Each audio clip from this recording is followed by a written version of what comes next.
now that I've gotten my kids off to school, let's have a talk while I sit here and comb the boogeyman out of my hair. Here is something that experience has taught me. Some of the most important things in spirituality, the most important processes, are usually the most boring and the ones that people are most likely to prefer to skip, as if they're an option. And anybody who tells you they are an option does not have your best interest at heart. And I'm not saying that they're doing so intentionally. You can be unintentionally malicious and not realize it because of your lack of understanding. And one thing that comes to mind right now is the concept of being grounded. Which I get it. You know, our physical environment, everything that's happening, this is very uncomfortable. The human tendency to want to escape discomfort is very, very real and very valid. However, doing so hurts you.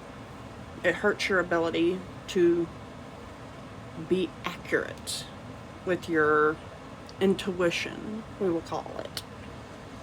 Because I can tell you from experience, your intuition is never wrong. Not once have I ever lamented my intuition being wrong. I have lamented not listening to it, but I've never lamented that it was wrong. Seriously, I ignored my intuition about my ex for almost 20 years. Boy, do I regret that one. That heart will get you in trouble, especially if you don't learn to lead with your intuition. That's all you got to do.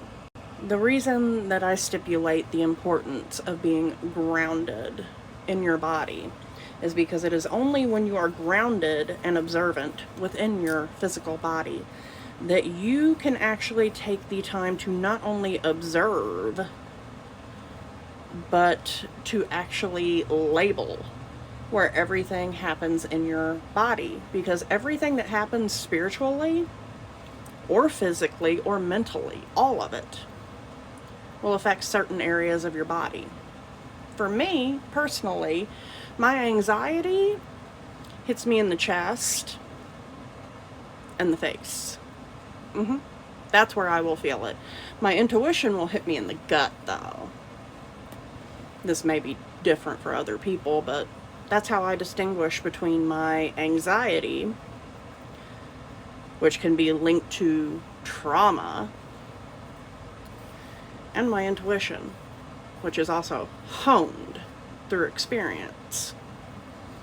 So I know that if something is hitting me in the stomach, my intuition is talking to me. And I need to listen, because every time I don't, I regret it horrifically.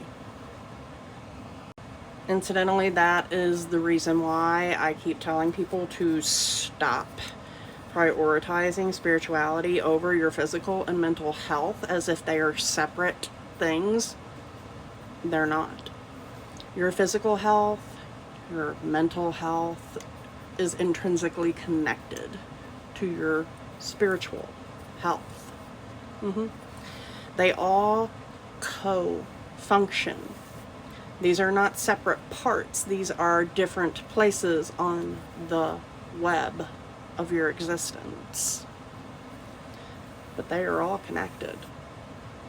One cannot function and work well without the other. By now, surely we all recognize that we live in a society that values separation. Am I right? Do you know what happens when you look into tribes that are untouched by society, relatively speaking? Do you want to know what you don't really see? You don't really see overarching themes of depression and misery. And don't get me wrong, there are many factors that play into that observation. This is just one of them. But to summarize, you will never regret following your intuition. You will always regret disregarding it. And if you are questioning that intuition, that is your anxiety talking. And you don't need to listen to that. Also, pro tip, I find that if I'm ignoring my intuition in favor of my anxiety, that usually tells me that I am distracted by the fact that I am looking for validation outside of myself. Because if I had validation within myself, guess what? I wouldn't have anxiety about following my intuition. Because I would be trusting myself. Disclaimer at the end, so that I know when people pay attention or not. I'm not telling you what to do or how you have to view the world around you. I am merely sharing my experience, my understanding, my perspective. If you find that upsetting or triggering, that's a you problem.